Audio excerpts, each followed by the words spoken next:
Welcome back to the Advanced Selling Podcast, the longest running sales training podcast in podcast history. My name is Bryan Neale. I'm Bill Caskey. We are here every week, and we're ready to blow this thing up. So we're blowing this thing up.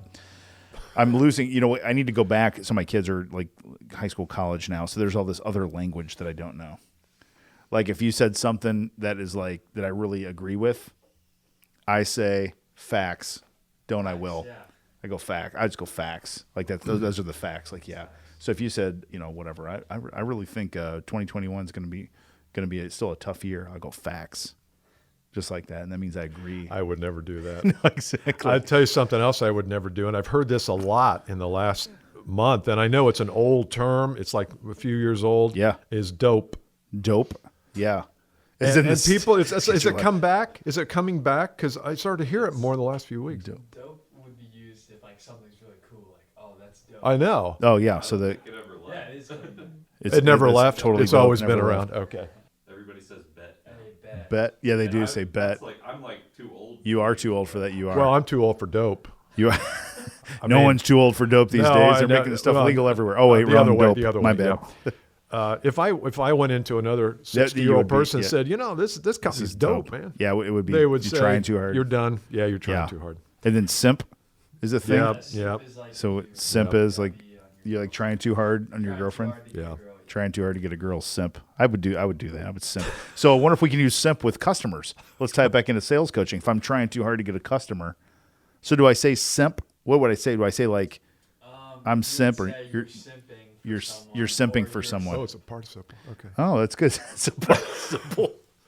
Now we're back to grammar. So at some point we'll get to sales coaching, but you could be simping for a customer, right? Oh, begging. We just got all the Gen Z listeners. All the Gen Z listeners know if you want to learn about how to not simp a customer, listen to the Advanced Selling Podcast. Yeah. Can't try too hard. Step by step. Okay, let's see. We're going to talk. So this is fun. This is a forwardable episode. So we're asking every listener, every one of you who has a sales manager, sales leader, to listen to this episode and then forward this episode to your sales leader or manager, because we are going to speak on your behalf. We are going to say the things to your sales manager that you may be uncomfortable or afraid to say in this episode, but we know you're thinking it. We know you're feeling it. And it's a great message for the sales leaders to hear, because a lot of them, just for whatever reasons, don't understand where you're coming from, salespeople. Mm-hmm. So this is forwardable. Say, boss, listen to this. And listen to these guys go. I would even say it's for sales managers who have a manager, CEO, because we have probably 25% of our listening audience is VPs of sales and sales leaders. So this is not just for anybody who has a manager or a supervisor, that if we say anything in this program, and by the way, I don't think we're insinuating here that the sales leader or the leader is not doing a good job. We're just saying there are certain things that are overlooked. And we're going to give you a handful of those. Okay. So I've got 4. You've got 5. So I got 5. Yeah, pretty quick here. So here's the first one. Ready? Yeah. Pay attention to me. Pay attention to me. This is a fallacy. Now, here's the other thing. There's a little bit of an age thing going on here. So a lot of the sales leaders, VPs of sales, chief revenue officers, and sales managers are stereotypically, not all, they're Gen Xers. Mm-hmm. And Gen Xers tend to be like lone wolves, and they don't really pay attention to others unless they really need to. They're sort of selfish, because I am one. I understand this. So we think we don't want to micromanage anyone, because we didn't want anyone micromanaging us. So we don't want to micromanage. So we don't pay attention to salespeople. So we err on that Absolutely. other side. Salespeople want you to pay attention to them. Makes them feel better. Pay attention to me. That's my first one. Yeah. I have it framed a little bit differently. Leave time for me, which is pay attention for me. Good. But then I think I'm going to go off on a little 30-second rant here. Okay. If I can keep it to 30 minutes, you'll be lucky. I think that you leaders need to pay attention to the mental state of your sales team, mental and emotional state. And because of what we've been through, I'm not going to get into the uncertain times and all that rubbish, but we've been through a lot. And we've talked about it on the show, it's kind of shaking the ground we walk on a little bit. And you as a sales leader, if you have 10, 12 people on your team, you better be checking in with them occasionally on their mindset, on how they're doing mentally. Because, a lot of these folks are high I, they are outgoing, your sales team. They're used to being out and about in meetings and networking and speaking and whatever, and now they're enclosed. Yep. And that's going to have an impact on your people. And I think it becomes harder to leave time and pay attention to me if I'm 100 miles away and I never see you in the office because you're not coming in. Our office is closed. Yes. So I think there's a lot of wrinkles to this one that are more important today than they even were a year ago. Absolutely. That's critical for culture and all that other stuff. Very good. Yeah. Here's one that I think will I went, didn't I? Oh, I just yeah. seconded yours. But go ahead. No, good. I thought You're good. that was a little extra. I was getting a little selfish. Extra was But go ahead. that's another thing. That's another Stop looking at mine. a Gen Are Z you looking at thing. mine? That was so extra. That was extra. okay. That's when you went overboard with that. Is there Like, a that's too dictionary? much, Because dude. I need to get up to date on these we got, terms. Dope. We got simp, Is it called the Dope Dictionary? facts, and What about extra. base? What about based? No. Is that a Twitter term? What about grift? Nope. Twitter term. Okay. Okay, here's one. What about gaslight? What about ghost? See? Bitch, I'm a ghost. That's a TikTok trend that I've done with my niece. I did it with my niece. She's a 5th grader, and we nailed it first time. That's really hard to do if you watch TikTok, by the way. 51-year-old B. Neale nailed Bitch, I'm a ghost first time. We'll put that up, Travi. I'll send it to you so you can link it up. Demonstrate for me. I want you to demonstrate for me. And I think so many sales leaders are hesitant to demonstrate because they don't want to be vulnerable. And Demonstrate what? a sales call, Oh, okay. how to handle a conversation. They want to put all the pressure and the onus on the salesperson to work through it and coach them. But I really think you need to demonstrate, here's what it might sound like. And more than anything, you need to make yourself vulnerable to screw up in front of your sales team. So they recognize, because I think what a lot of sales teams do is to let's see you do it. Like, well, I did it. You know, everyone's like, well, I already did it. I'm like, well, show me, demonstrate for me. I think that's a thing that people want. Show me. Yeah, I think that's a good idea. I think the leader could say, let me share with you how it would sound if it came from me in my mouth, and then you tell me what you like about that, and let's connect. Yes. And then they'll leave a better communicator because you have done that. I Agree. love that. Yes. I love that. Demonstrate. Here's one. Learn more about my personal goals. Learn more about who I am, who I want to become, what I want to accomplish in my life. Why am I even here? You know, we've heard so much about Simon Sinek over the last 15 years. He wrote a book called The Golden Circle. Is that what it's called? The Golden Circles. The meaning of why. The why guy. Start with why. Start with why. Yep. Yeah. And he's had a TED Talk, and Simon Sinek is kind of he's a high-paid consultant now, and he's done all this based on this little concept of start with why. And we've heard about him, but I don't know that we've really dug deep into someone's why. I think leaders can do that, and it's a healthy place to start. Why do you think you're here? Why do you love this job? Why are you on this planet? What's your life purpose that you want to carry out over the next 5 to 10 to 15 years? And be ready if it's not working for you, doing cold calls 10 hours a day. But I think the closer we can get to a person's personal goals, the more inspiring that we can be in that person's life. Love that. Love that. That is a missing trait of a lot of leaders these days. Faux show. Okay, here's one. This is a very frustrating thing for sales teams. Sales leaders, let me celebrate a big win. Let me celebrate a big win. So often we have a big month, a big week, a big deal come in, and the boss is like, hey, great job, and then it's just over. Yeah. Or it's like, hey, great job on that. By the way, have you heard from the other one? Or, hey, by the way, that's really, really good. So what do you think you could get an extra 10%? You know, it's always like, what else? And salespeople get so frustrated by that. Like, let me just celebrate, even for 24 hours. Yeah. And be in my big It's kind of win. the Schuler rule, really. It is. It totally is. It's the a Schuler rule. 24-hour grief, 24 hours of celebration. Then That's we're back. exactly right. But don't give me 30 minutes of it. Exactly. Or 2 minutes. Exactly. Yeah. And sales leaders, and this is really important, I think, for the even like that VP, Chief Revenue Officer level, because I think they can really struggle with this because they're kind of looking at the whole big picture and they go, "Oh, that's great, you got this one deal, but we're still behind on the quarter." You know, it's like, God, you just like crap. Like, yeah, I'm trying What to get have us you done behind for on me the lately? court. Yeah.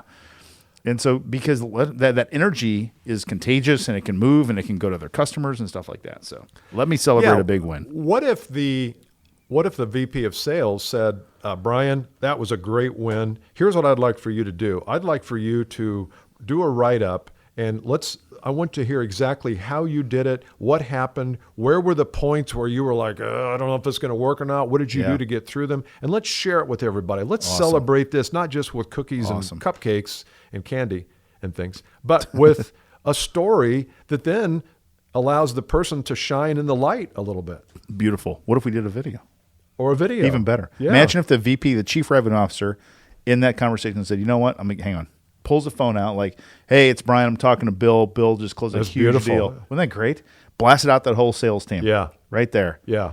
Yeah. So tell us about the deal. And that's recognition. Absolutely. It's acknowledgement. It's celebration. And it's also helping the other people on the team. Absolutely. It's learning. Yes. Do that. That's beautiful. Do that. Beautiful. You got another one? Here's one. They will never tell you, sales leader, that I really want to be more skilled. I really want to be better. I want to be improved upon. Truth. Sadhguru talks about, we all, as human beings, we all want to live full-fledged lives. We all want to be all we can be. And the best person to help you with that is not your spouse or your pastor or your dad or mom or kid. It's your manager. Yeah. And if your manager can say, Travis, we're looking at 2021 here. I've got 10 skills here that I think you could be a little better at. You might disagree. Let's have a skill conversation where we talk about how you can even trump what you did in 2020. Let's just make next year this year an awesome year. But skill development is the job of the sales manager. It's not the job of the salesperson. It's easy to say, well, they got to work on their own skills. Well, how do they know? You're blind to the skills that you're not good with. So really leaders, you got to get into skill conversations, and it's okay to say, look, here's 3 let's work on these once a quarter. Let's work on the skill of finding the problem. Let's work on the skill of economics discussions. And I had a guy who was in one of my leadership programs who did that. Every month he would sit down with his people, and within 6 months, the inspiration level was off the chart because they kept feeling like they were growing. They would take more risks, be more confident. That's awesome. And you're right. Salespeople, it's not their fault. They just don't do that. No. Here's my last one. Be consistent. Be consistent. There's one complaint that sales teams have to me is that, Tom, he told us for the whole first quarter he was all about new business, and now he's hammering us for renewals. And so I don't know what to do. And people really struggle with that if they don't know that clear direction. It's okay to pivot if you have to and move. Did I just say pivot? Mm-hmm. Where's the SAS curse jar? Pivot. Not too bad. Pivot. I think move. that was We're probably okay with very appropriate there. Was it really? Yeah. And I Okay, hang thank on you. about every I word you appreciate say to determine appropriateness. And So that was grammar good. flaw. That was good. Yeah. So far, you've had a Pivot, I'm winning. okay. This is a great It's a episode great for you. Oh, that's good. Be one of your best. I'm really proud of myself. It's not over yet, though. so be Exactly. careful. Now I'm nervous. It's really important that if you move, you tell people why you're moving. If you pivot, tell them why you're pivoting, why you're making the move. That's okay. What is not okay is to just randomly and arbitrarily, even if it's not arbitrary, it comes across that way, just to switch gears and go, we need new business. Hey guys, what are we doing with these renewals? I'm like, well, you're just barking at me for new business 20 minutes ago. Now you're barking renewals. What's going on? Be consistent with your message. Why is that? Is that because the orders from above I think so. reflect that? Why do they shift? I don't know. It's a good question. I think lots of reasons. I mean, I see a lot of sales leaders that I tend to work with. They move based on what the CEO says. Yeah. They just got chewed, or not even chewed, but the CEO's like, what are we doing in renewals? We need to really focus on renewals. And they don't push back. They don't have the guts to push back. They just go, okay. Like, what are you telling the sales team about renewals? Okay, I'll talk to them. I'll send an email out this afternoon. Seriously, it's what happens, isn't it? True. It's exactly what happens. They send an email this afternoon. Hey, guys, we're really need to focus on renewals. Like, he just had a meeting with Susan, the CEO. It would be better if they said, hey, I know we're going to continue our push for new business through the end of January. Come February 1st through May, we need a little bit more emphasis on, as opposed to the wheel at the top turned to half and the wheel down here is turning like 70 times. Yes. Yeah, that's good. That was it. The last one I had is probably a lot of repeat here, but just help me think through things. So if you are a sales leader and one of your people comes to you and says, hey, I'd like to double my net income for 2021, don't just say, you can't do that, or that would be awesome. See you in December. Right. Help them think through things. Okay, well, let's talk about that. John, tell me why you came up with that. What is at the heart of that? How do you think you're going to be able to do it? What kind of strategies you're going to employ? Where is the resistance point? What's going to get in your way? How do you set up your day?